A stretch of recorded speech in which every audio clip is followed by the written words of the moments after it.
We all love stories. Most people love to read them, but there are few who would prefer to listen.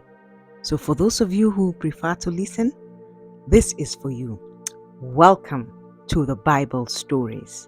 My name is Liz Kanye, and I'll be your host. Hi, guys, and welcome to my channel. My name is Liz Kanye, and I want to tell you why I have a channel. So, one time, my niece comes up to me and she tells me her mom told her to come and report herself that she failed in CRE. And I turned and I'm like, "You failed in CRE?" She's like, "Yeah." She had gotten 40 something percent. And I was thinking, how can you fail CRE? And she said, that's the same thing her mother asked. So I decided to find out what is the issue and why did her mother think that she needed to tell me. And I discovered it is because her brother, who's older than her, was passing CRE. You want to know why? Because I bought him Bible storybooks and he read lots of those when he was young. Now, this girl, on the other hand, does not like to read. She prefers to listen to stories. So I decided there are many people out there who don't like to read, but they love listening to stories. And so I decided, why not tell Bible stories? So we're supposed to do this with my nephew. So hopefully one time he will show up. And this girl in question, she will tell the stories that she knows because she knows some stories. So on this first episode, I want to tell one of my favorite stories. And it comes from Genesis chapter 38. This is a story of Judah and Tamar. So Judah was one of the sons of Jacob. He was the fourth son. He had married a Canaanite woman and he had 3 sons. Now the first son got married to a Canaanite woman and he misbehaved and God took him out. Like when you read, God took him out. So like the Hebrew culture was that time, his brother had to inherit the wife and get sons for his elder brother, for his elder departed brother. And he didn't want to do that. He didn't want to get children with this woman and then those children are not his, therefore his elder brother.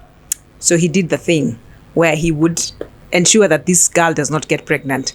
And God again was annoyed. So God did what? Took him out. Judah was in shock. He's like, 2 of my sons are dead. The last one, who was called Shelah, was really young.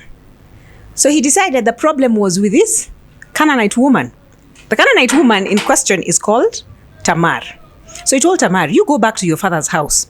When my boy is grown up, I will come for you and give you to him as his wife.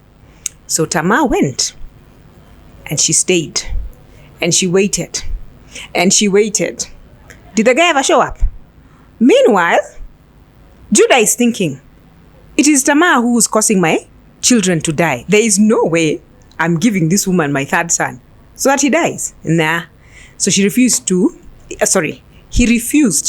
He had planned not to ever go back for Tamar. So years passed and then his wife died. So after mourning, a friend of his came for him and took him to the Canaanite city where Tamar came from.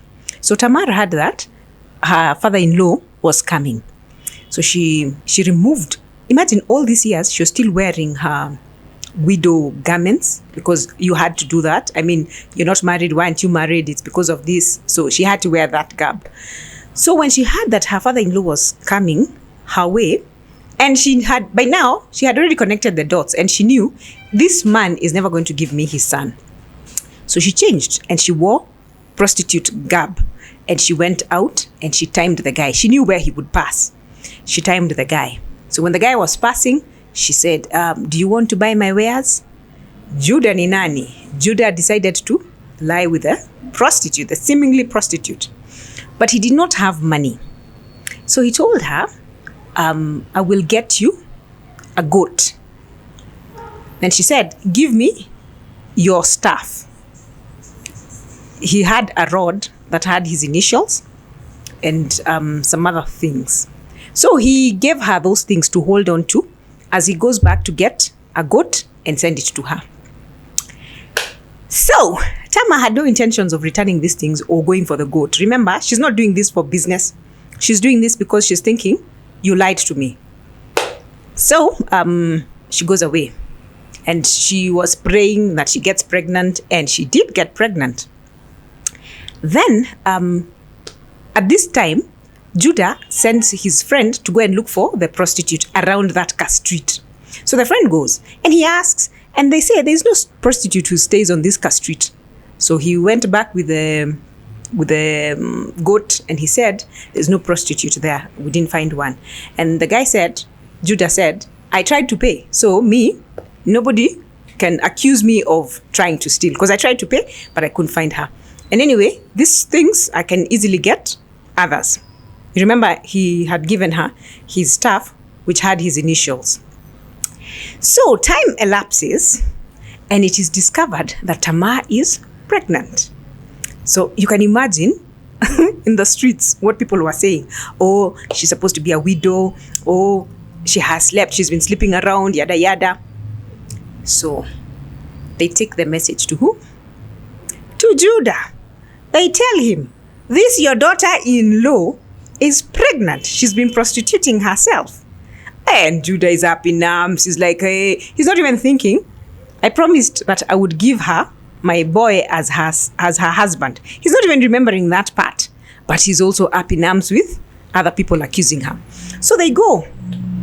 And she says, before I do anything, let me show you the father of my child is. So she removes the things that belong to Judah, and she says, this belong to the father of my child. You can imagine the shame that came upon Judah. But I want to believe that at that point, his life turned around. Because he took the girl, he went with her to her home because he knew this pregnancy is his. And he actually confessed that Tamar was more righteous than he was. I mean, he was the Hebrew, she was a Canaanite, so he should have been the one who fears God. Anywho, he took her to his place, but he never slept with her again. Eventually, she gave birth to twins, boys, and those boys are mentioned in the lineage of Jesus Christ. Isn't that a wonderful story? For further details, read for yourself Genesis chapter 38. And if you have enjoyed this story, please comment and share this with others that they too may be blessed. Till next time, the Lord bless you.